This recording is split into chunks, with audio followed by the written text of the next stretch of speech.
Welcome to the AskARoofer Podcast, where all your roofing questions find their answers.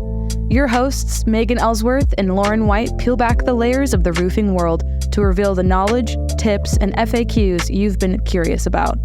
From shingles to skylights, metal to asphalt, we're here to demystify the system above your head.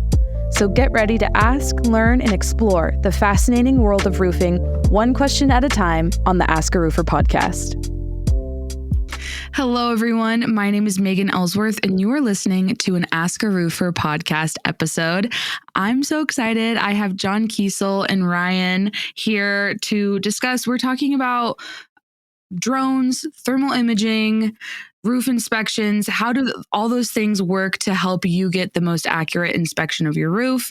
And I think this is going to be a really interesting conversation. So hello, gentlemen. How are you? Hello, Megan. We're doing great. Awesome.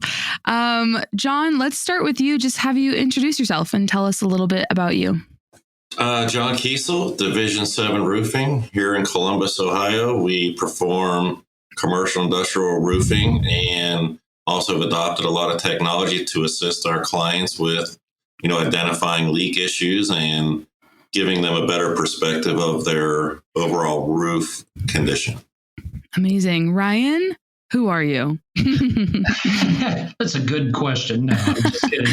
So I work alongside John here at Division 7 Roofing. I am in charge of our estimating and operations departments.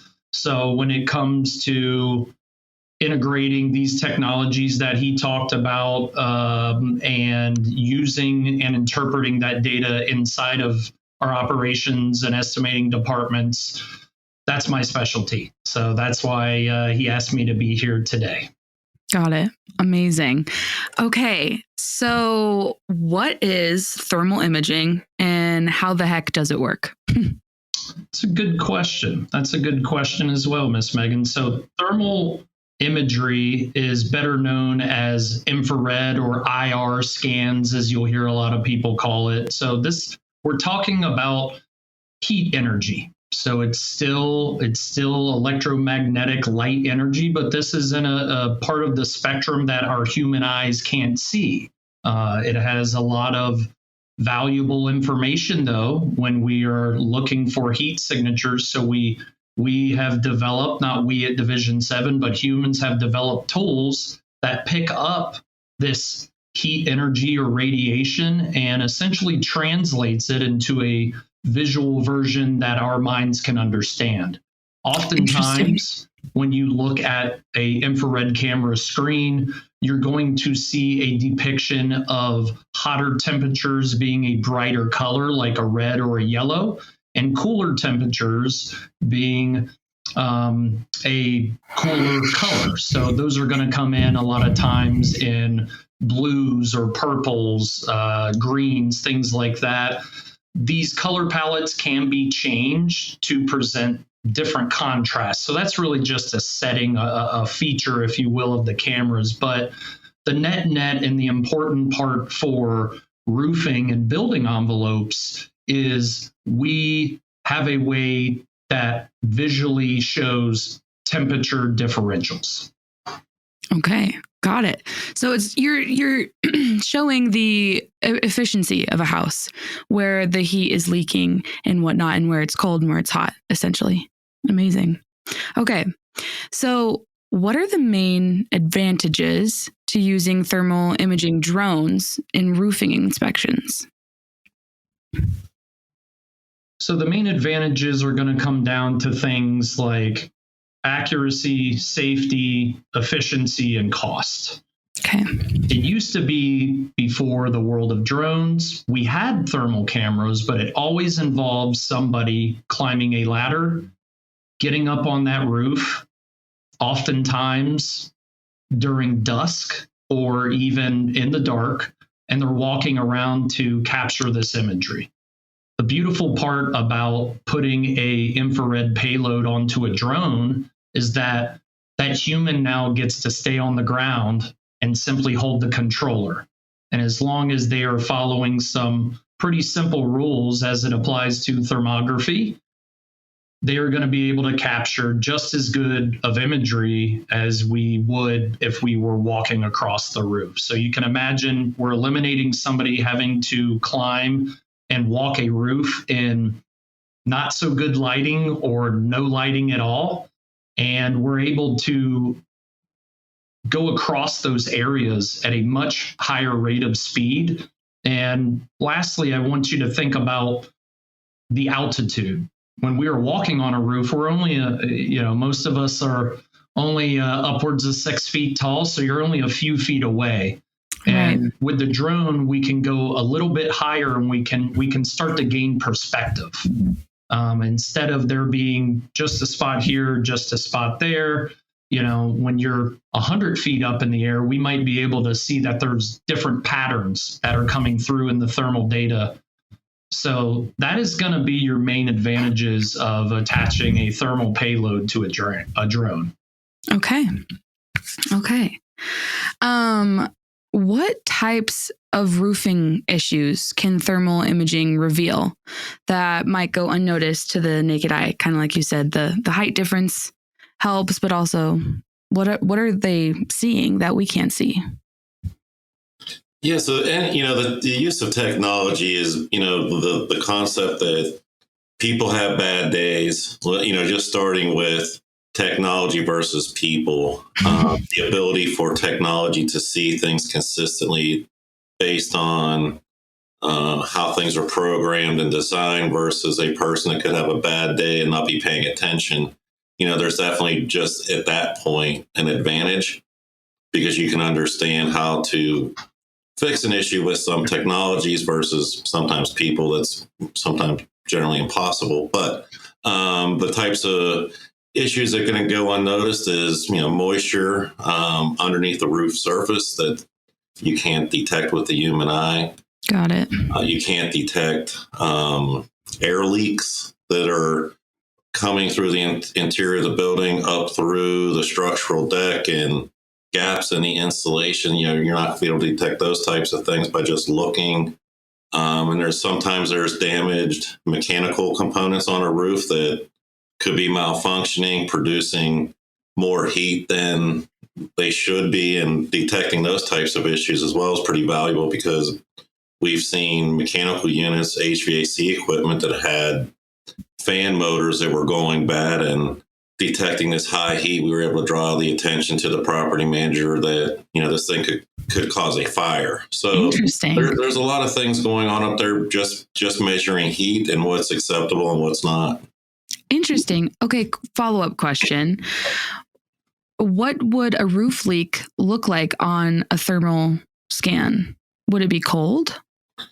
Those are going to appear hot, believe it or not. And you would think water's cold, water's going to be cold, so it'll be colder than what it is outside. But in a roof assembly, water is trapped and is collecting and absorbing heat.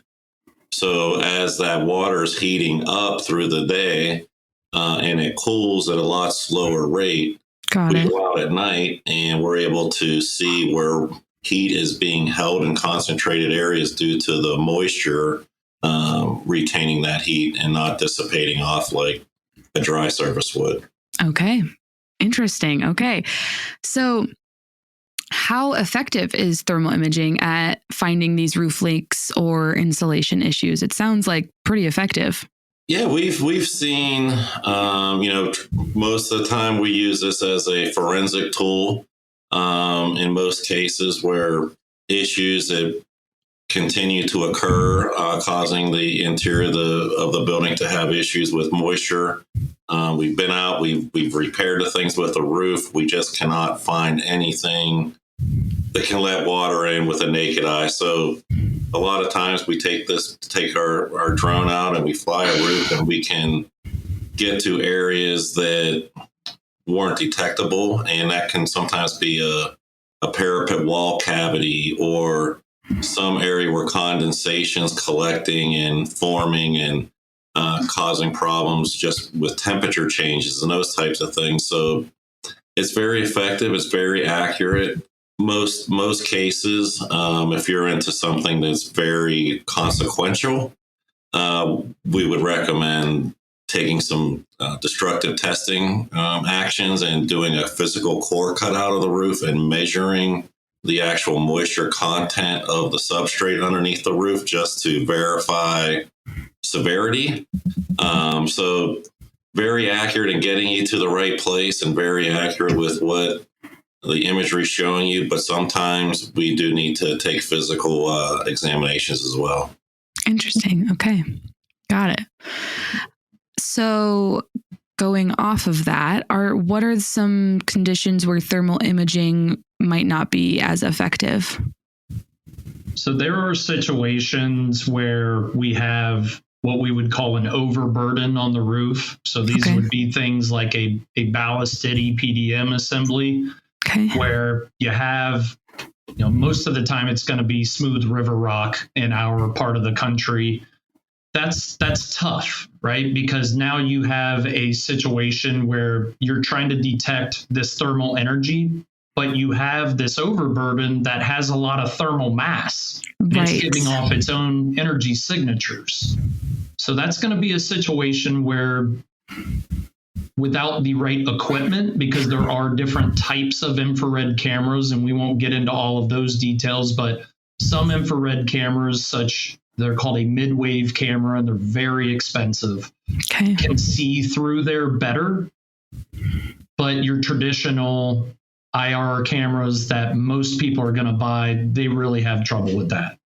So another thing that's going to happen is if you have existing surface moisture, that's a big no-no situation. So that's why the infrared, it can be tricky sometimes, to where, we've got 1.5 inches of snow outside right now. This is not a good condition where I would want to try to use an infrared payload to detect things, because I'm going to get inconclusive results. I'm going to get false readings all over the place. Another situation are structures that are unconditioned, or the temperature inside the structure is too similar to the outside temperatures, right? Again, like we talked about at the beginning, we are looking for temperature differentials, right? In the roofing side of things. We're not so much concerned with the exact temperature like some other use cases of infrared technology are. When we're looking into electricians, they have some very specific rules as they are looking at different components that they may be working on, and they have acceptable temperatures that things are running at. It's more about a relative difference for us. So if there is no relative difference really to begin with, there's really nothing that's going to pick up on the camera. So those are going to be some situations where we may need to turn to a different type of moisture detection technology, or we may need to just delay the scan for better conditions. Okay. I'm curious, what are some of those other options when you can't use the thermal imagery? A couple other options that are decently common within the roofing industry are going to be things like, and John, correct me if I say this wrong, is it Tramex? So I think that's the name of the company that made them. It's electrical capacitance testing. So it's just a different technology that's essentially it's sending an electric signal down through the roof, and through wet materials having a different electrical capacitance than dry materials, it's able to give you a different reading. Other things such as nuclear testing, which is getting into some really deep science down at the atomic level. But then you can go to things as simple as moisture meters, but that also takes you into a destructive testing mode where you may actually need to penetrate the membrane. So depending on the type of membrane, weather conditions, as we talked about the conditioning or lack of conditioning within that building, we do have some other tools available to us. However, one thing to keep in mind is that the infrared scans are likely going to be the most cost-effective way to get these moisture surveys completed. Some of these other options, there's no way to strap them to a drone. They only work when you are on the roof surface and walking with them. And that's one of the reasons we like to deploy the infrared technology first, if possible.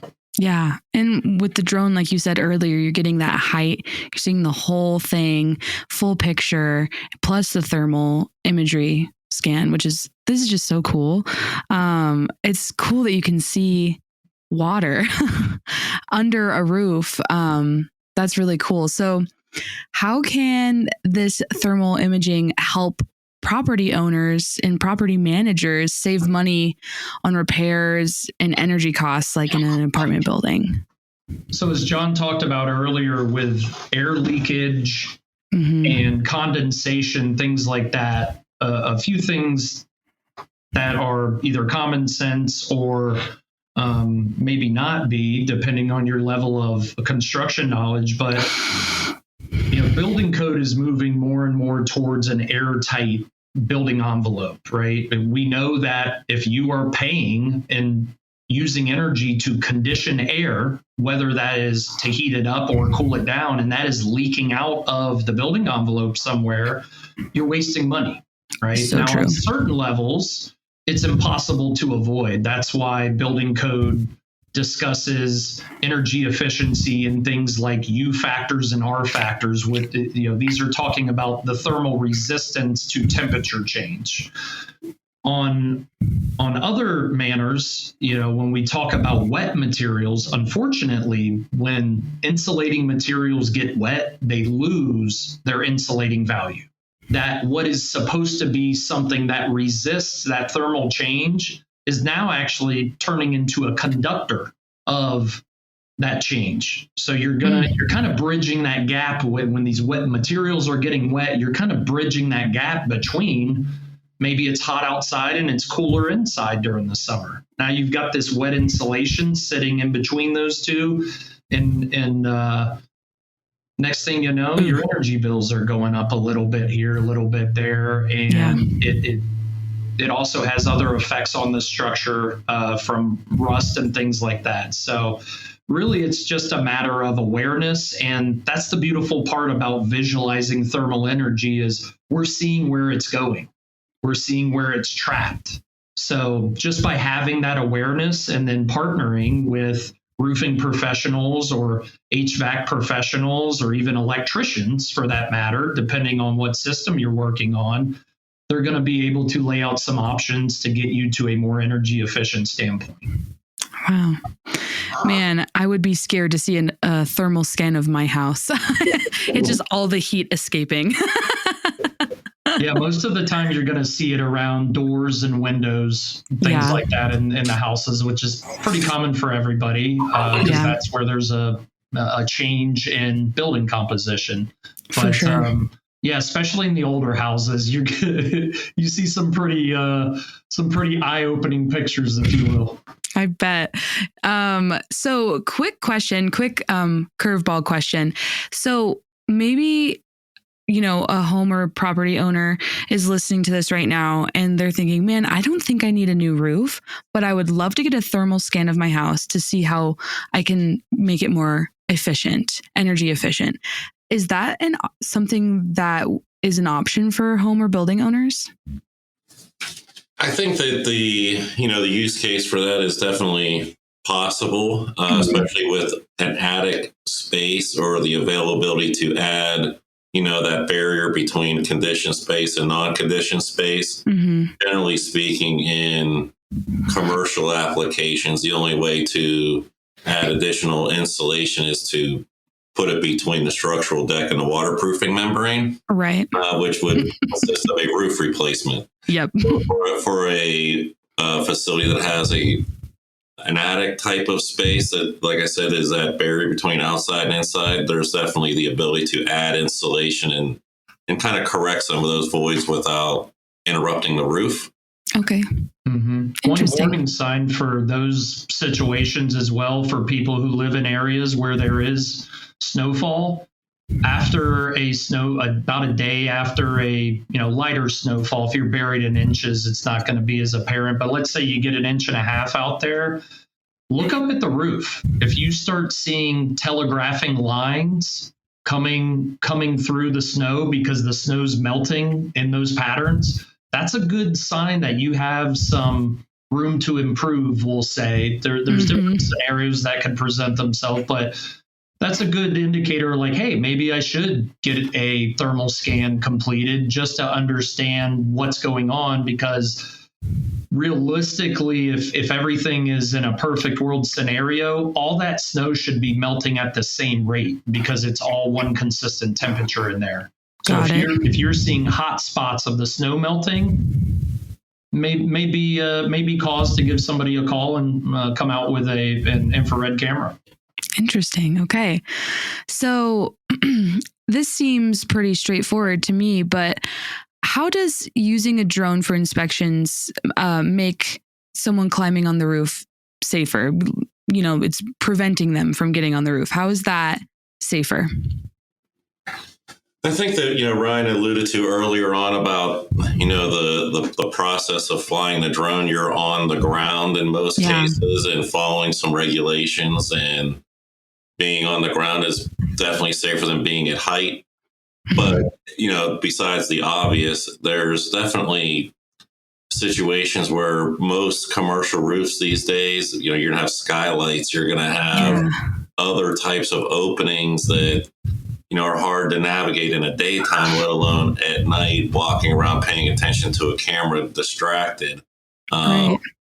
And when you're on a roof that may have had prolonged leak occurrences, maybe the structural component of that roof is deteriorated, and you could be walking across a roof and not notice it may be a spongy area that, could lead to you falling through the roof.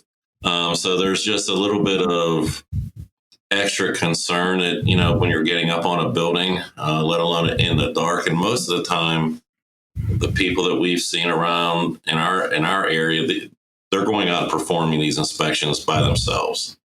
Interesting. Being by yourself on a roof in the dark at, health problems, some other emergency kicks in. How are you getting somebody to assist you or help you, even just in a general health emergency? So it's just an all around safer way to achieve what we're trying to achieve.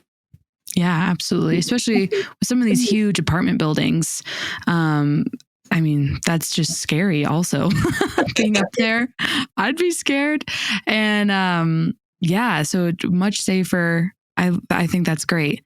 So should a company or real estate investor request a drone thermal inspection before purchasing a building? Is that an option? It is an option. I think that it's a tool in the tool belt that can help people quickly evaluate, alongside of the RGB or visual drone imagery that we provide, a general condition assessment of the state of that roof and building envelope for that matter. So there are things, especially with 4K, 5K, imagery that we can see with our naked eye, we can give a really cost-effective assessment of, do you have any major problems going on here from the visual end? Tears, holes, odd things laying on the roof. But per our whole conversation here, there are some things that we just can't pick up on that could cost a potential buyer of a property tens of thousands or more. So add that infrared scan into your due diligence package. It's something that's going to be pretty cost effective, and especially when you're dealing with the types of commercial buildings that we specialize in working on, with large distribution warehouses, big retail centers, manufacturing facilities.